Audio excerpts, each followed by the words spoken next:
Welcome to Influential Entrepreneurs, bringing you interviews with elite business leaders and experts, sharing tips and strategies for elevating your business to the next level. Here's your host, Mike Saunders.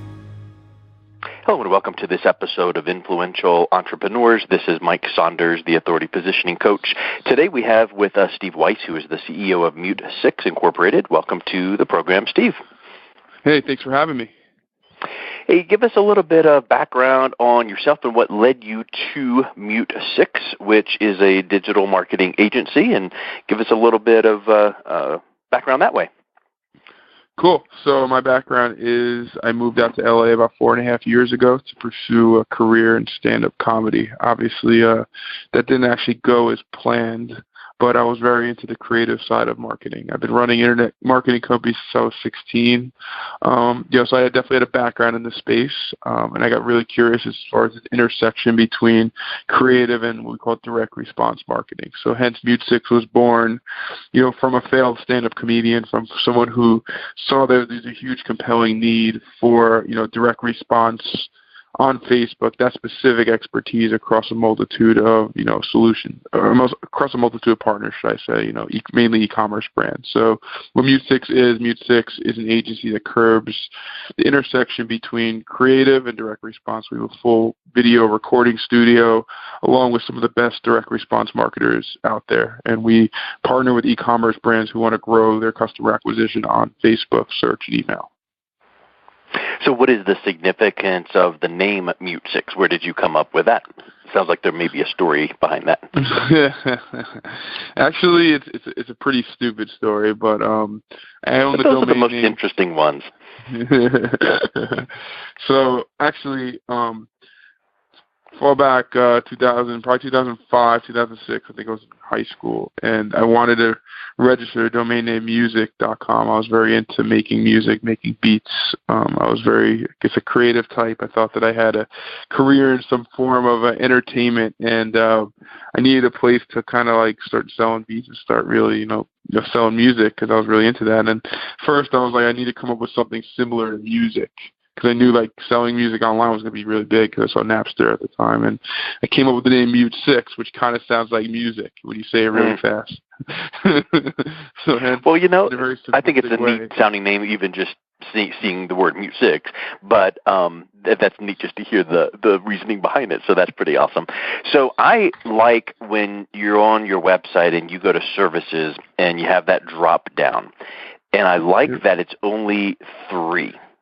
And from a marketing perspective, the worst thing in the world is to try to be all things to all people. And I was so glad that I did not see text message marketing and social media marketing and fill in the blank with the other 19 bullet points. We don't do all that stuff.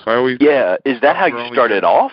Did you go into this agency realizing I'm doing just a couple things really well and that's it? Or did you try to do a lot of things and then scale back to these 3? No. We only built skill sets and talent around the areas that are going to drive the biggest impact for the clients we work with. There's actually a lot of other people who do text message marketing, branding. There's great agencies that are amazing at that. I think as an agency, you have to figure out how to differentiate yourself and be the best in 1 or 2 really core areas. So we think of ourselves as being the best at paid social, paid acquisition on Facebook, and then obviously the CRM and email marketing, whether that's messenger drips, whether that's specific email marketing flows off the back ends of Facebook, or Facebook ads. We each one of them have, impacts on each other. So we try to be the best in those specific areas, and we try to find the most talented people in those areas and hire them and build an amazing team. And we've been able to do that. Is part of your strategy when someone sees the creative on Facebook or Google, or email, but thinking of Facebook or Google with someone sees an ad and you've got unique standout type ads, that's wonderful. But is the next step to that prospect to engage with the brand to visit our website and then it sends them to the website? Or do you advise and help create things like a landing page with a piece of content so that they can start getting then into that drip email marketing series, so that then that leads them kind of like the breadcrumb trail? Or are you going right from Facebook ad to buy this product? In most cases, we're trying to convert someone to buy a product from the Facebook ad. We believe that, we work with some of the most compelling e-commerce brands, and we think that we can get a one-click attribution, or we can arbitrage what we call intent. Facebook's a discovery platform, so the minute someone on Facebook shows prior purchase intent, clicking, sharing, liking, we think that we could push them down a funnel and build a sequential marketing program around their prior intent. So, obviously you go for the first purchase, but you're not going to get the purchase, so you start marketing other pieces of content to them, other ancillary pieces of content that are going to bring solutions to their daily life. And that's kind of the way we think about Facebook ads. We don't want to be too conversion focused top of funnel, but at the same time, we really want to understand what our goals and KPIs are. And usually our goals and KPIs are to drive conversion, so we're not going to shy away from it. So I feel like sometimes people become a little bit too into the numbers, and they don't test out trying to drive conversions top of funnel. We're starting off. I think a lot of people try for one or the other. In other words, I'm going to try for the ad right to a purchase and then look at the numbers and tweak from there and try to improve the numbers.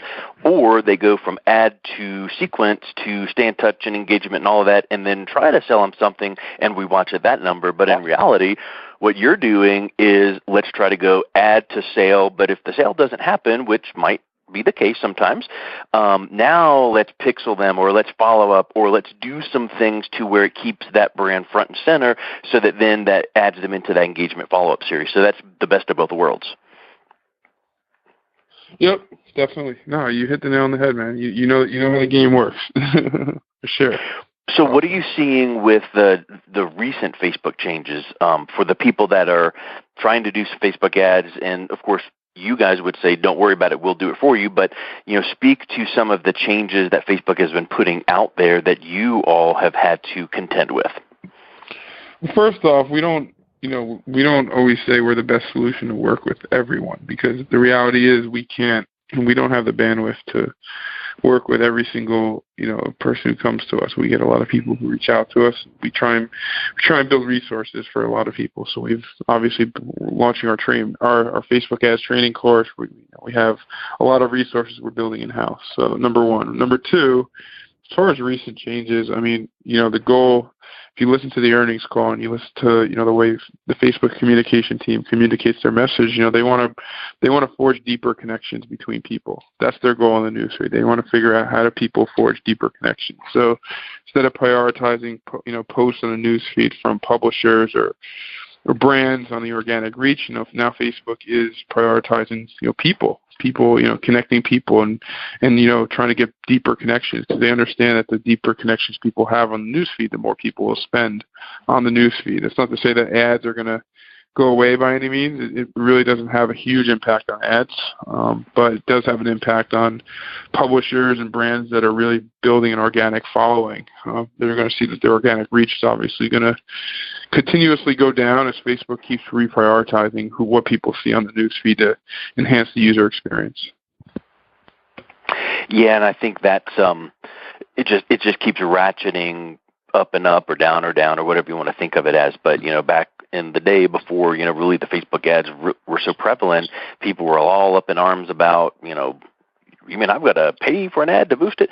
And now now I've got to have people engage in my page before people will see my content on my ad?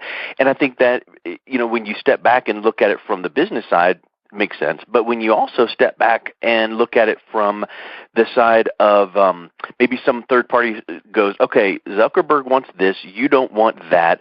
But from an objective third party perspective, don't you really want engagement anyway, whether or not we're talking about ad or conversions? Don't you want your people responding and liking and commenting and going deeper and you're responding to? Isn't that a good thing? So in reality, it's not a bad proposition that they're trying to push you toward. It's kind of like, I'm trying to help you get better, right? Yeah, I think that's a huge debate is, what is the grand scheme and purpose of the algorithm? Like what do they want brands to do? Like how do they want brands to? There's really no education or no formal communication from the Facebook team of what they want brands to do and how, what is the playbook? Obviously organic reach is going away. Well, and bigger picture is, you got to spend money to make money. And, I think we all get that. But at the same time, how do brands forge a closer relationship to their consumer? How do they continuously use Facebook as a discovery platform without just saying, okay, I'm going to spend money on ads? And I think that, Facebook didn't start like that. They didn't start with, as a ad company per se. They're evolving into an ad platform. They're trying to, obviously stay away from being considered a publisher. They don't want to ever be considered a publisher of information. They want to be a social platform. So it's a really great question, a great topic of interest is, how do brands, in this day and age, use Facebook instead of just saying, oh, spend more money on ads? Because the reality is that, that messaging and, is not, people want more. They don't want to just say, all right, spend money on ads. They want a rational reason of, well, what is the relationship between my content, my page, my fans on Facebook? Why am I investing so much time into building fans? If you remember a couple of years ago, there was a whole big push for people to buy fans, right? Run ads to get fans. And now pretty much all those companies that spent a significant amount of money to build a fan base now are really shut out of the game because of this change. Yep. What are you seeing as, if we're looking over the fence at, the horizon of Facebook opportunity, you hear rumor of, well, I don't know, Facebook TV shows or, sponsored, studio kind of a thing. What are you seeing or what do you think could be the next step past, the old tired advertising or Facebook Lives? What are some things that people can look forward to that Facebook might roll out in the near future that might be like, ooh, now that's got some teeth to it? I think they're going to get more into augmented reality. I think you're going to start seeing, moving images into pictures, literally, turning, people's realities in a way. So for instance, I think if you take a picture of your bedroom and you upload it to Instagram or Facebook, you're going to be able to manually take stuff and put that into an image. I think Facebook is really working on the user experience right now. And if I'm going to guess something radical like that you're going to start seeing some form of augmented reality being integrated into the user behavior of people. They've invested a significant amount of time on that. Also, obviously, content. Facebook Watch is becoming more and more prevalent. You're seeing more great content creators come onto Watch and really create some amazing content. So, remember, Facebook really wants to figure out how do they continuously increase the engagement rate on time spent inside the app and on the website. And, I think that they're super motivated to figure out that problem and, really be able to provide a great user experience. I think they know that the users are everything and they're very smart. They don't care about making money. I don't think and no one at that company really cares about making fast money. I think that's a reality. Yeah, I mean, it's easy to throw that rock and go, that's all they want to do. But I think that they've got to make money to pay the light bill. I mean, we know that they're a big organization. But I think you're right. You hear people like Gary Vee talking about virtual reality, augmented reality, and what better platform than a Facebook-type platform to say, hey, let's, in fact, you think about the Samsung or the Google Glass or, those kind of VR devices. Why couldn't Facebook come out with their own, and then here's our portal, and here's where you can have your own Second Life type of a business portal where you can interact with your fans. I mean, that takes Facebook Live to a whole different level. So who knows? I think that could be really interesting. But for now, people that just need to get their message out in a unique way, what sets your agency apart and has someone, a brand that would go, we need to reach out to MuteSix because, we need help in this area? What is something that they would need to think of, and then how can they reach out and connect with you?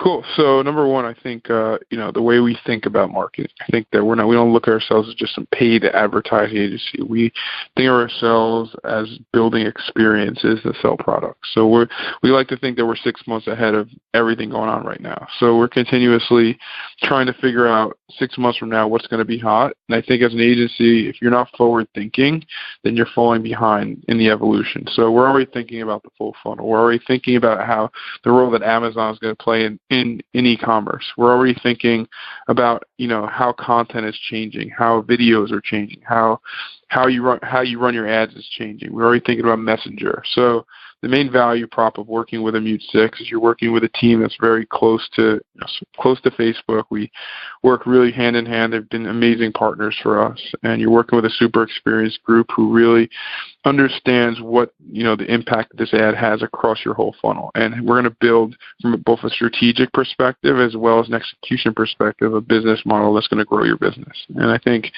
that's why companies come to us, because we are full funnel and we understand the bigger picture of the business more than just Facebook. Yeah, I think the old phrase "one-stop shop" really does make a whole lot of sense. So, what's the best way that people can reach out? Is it your website? Do you have a book that you or your podcast? I think you have a podcast as well. Yeah, so we have one of the most popular Facebook ad podcasts, I'm told. It's called the Spend $10K a Day podcast. So, if you want to learn more about Facebook advertising, if you want to learn more about the newest and greatest of Facebook, of what's going on the Facebook platform, as well as other customer acquisition, both tactics as well as initiatives, please take a look at our podcast. Everything we discuss is very granular. We interview some of the best and brightest e-commerce brands, and I think that's the number one way. Number two, if you have any questions directly for me, you can reach me at steve@mutesix.com. Excellent. Well, Steve, thank you so much for your time today. It was great hearing about your company and talking about future and ideas, and hopefully Facebook's listening and can deliver on some of those augmented realities. I think that would be really fun. So thank you so much for your time. Cool. Thank you. Bye. You've been listening to Influential Entrepreneurs with Mike Saunders. To learn more about the resources mentioned on today's show or listen to past episodes, visit www.influentialentrepreneursradio.com.